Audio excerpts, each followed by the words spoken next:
Is he just blundering? Is Magnus, is he about to blunder? Is he just blundering right now? I think he just blundered. Yes, he just blundered. Hey, this is Ben from Ben's Chess here with another video. What if the famous bird player actually played the bird? I forgot. I think it's Henry Bird or something like that. I might be wrong, but I set it up where he played against the other chess bot Magnus Carlsen from chess.com, and uh, Mr. Bird played first move f4, which is the bird. But because this gets kind of loud for clicking, I'm just going to show you from here. I actually had them face each other. So we start off with e4 here, or not f4. This is how the game went. So it's e5, the Frum's Gambit, as you can see. Bird takes it. And then Magnus goes d6. Okay. Takes again from Bird, and it's actually a slight gambit from Magnus. Okay, let's see how Magnus plays against this. So knight f3 was played, developing the pony. The other knight develops to knight f6, knight c3, castle kingside from Magnus, and d4. Now the rook swings over to the e file, putting a pin on the king, but we just ignore and play a fee and cattle move. c6 was played by Magnus, and then we developed a bishop while he played h6 to avoid any pieces coming into the game. Castle was played, and then the bishop came to g5, or not g4 from Magnus. The knight decided to jump into the middle of the board. Bishop takes, and then we Henry Bird, I think his name is again, or just GM Bird, takes back. The queen gives a check to the king, but the king just moves over. And if you hear any loud noises, I'm sorry, there's a plow truck. It's snowing like crazy today on the 12th in Wisconsin of January. Okay. The rook takes back on e5, and then, ooh, a sacrifice. A sacrificing move, but it's a nice little tactic. Takes back, we get the knight. That's what Bird does.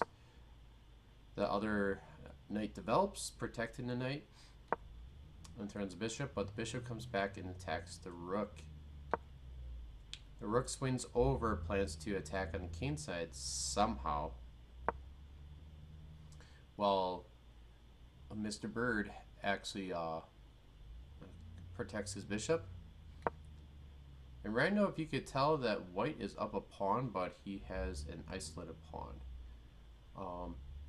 Magnus brought his other rook to attack that weak pawn, but Bird doubles up on the d file. The knight jumps to d5, getting ready to bring the other knight on and control the center with pieces. But Bird took back, pawn takes back, and now a bishop pins the bishop to the rook, which is not a pin, but in a way you can say is a pin.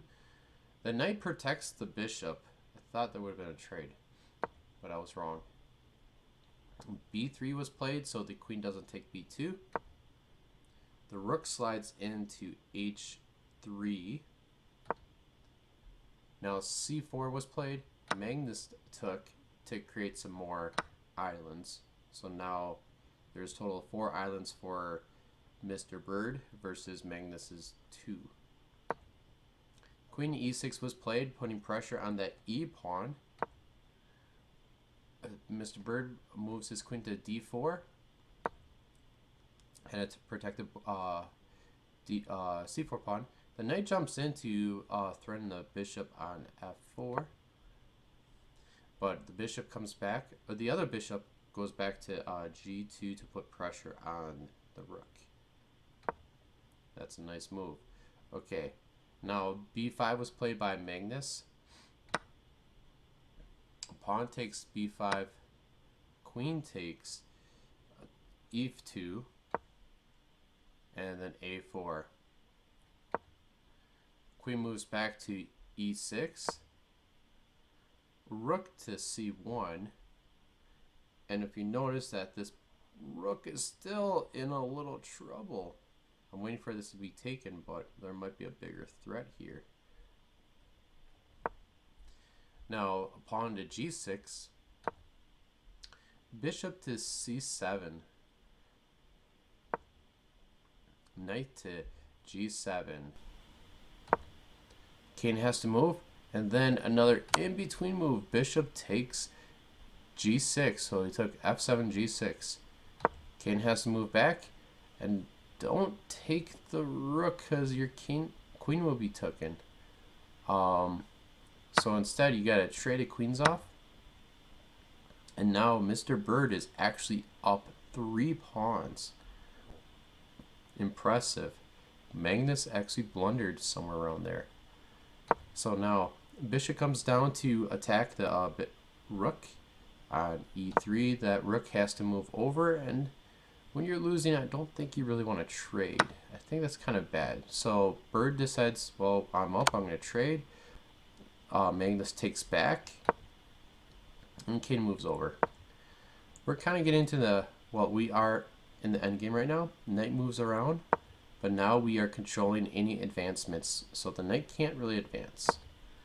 The bishop moves over to d5, but we swing the rook over for what Mr. Bird did and just attack the bishop. Now bishop goes to b3, and we just threaten the bishop, giving up a pawn. A little sacrifice, a little gambit. The bishop takes a pawn, threatens the knight with f5, with the bishop. Rook to a3, saving his rook. Otherwise, if he moved to h6, he would lose that rook to the dark square bishop on e3.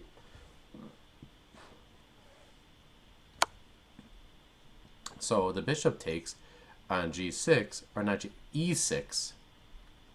I think, well, Magnus should lose this game pretty easily now. So after rook to a3, bishop takes, rook takes. I think it's lights out here pretty quickly. So after rook tries to save itself and get a piece back, doesn't matter. A little check here, a little check there, and we're just pushing the king away. Now we're going to push the pawn to give ourselves some breathing room. Check by Magnuson. Just move the king. Check by Magnuson, or Magnus. Move the king again. And then Magnus moves again, being down. But now check again by Mr. Bird. Check again by Mr. Bird. We got this nice double bishop set up here. So now the rook has to move away, and it moves to a nice square on e7.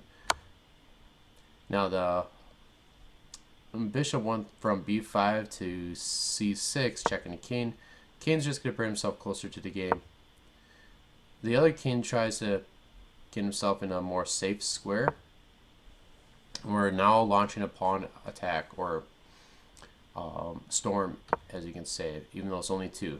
Rook comes up to make a threat, but we just move the bishop out of the way and make a clear way to actually promote. Rook comes down to threaten was it 4? Yep. But we just ignore that because the bishop is protecting that, and we're advancing the other pawn. The rook slides back, trying to be as far away as possible to attack, and he can't go to b3 because of the bishop. So Mr. Bird pushes h6 and then check by the rook. King just moves up. Now the rook swings to the other side, but we're just going to push the pawn again, and it's been over for a while, but this is more clear now. Bishop's going to try to take the last piece. We just fork, getting rid of that bishop. Rook tried to check again to end it. But rook now has to go here to stop that promotion. But once we promote, like Mr. Bird did, the rook swings back. Well, just take it. It doesn't matter. Just set yourself up for mate. And then Easy peasy lemon squeezy. Mr. Bird, I think his last name or his first name's Henry, so I think it's Henry Bird. A long time ago, he was a strong master, and invented the bird, 1F4. So this is what it would have looked like if they played against each other, but I think the real Magnus would actually handle this a lot better. So the Magnus bot against the bird bot from Chessmaster 10th edition. The bird bot is better with the bird against Magnus Carlsen. Hopefully you enjoyed this part. Now I'm going to play. If you wanted to see the same game from Chessmaster, it's going to be a lot more clicking, but I'll just play the same thing. I won't talk. So this is the same thing. Otherwise, you can skip all of this, but if you enjoy this video, please like and subscribe and give me some more ideas that you want to see.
And hopefully you liked it.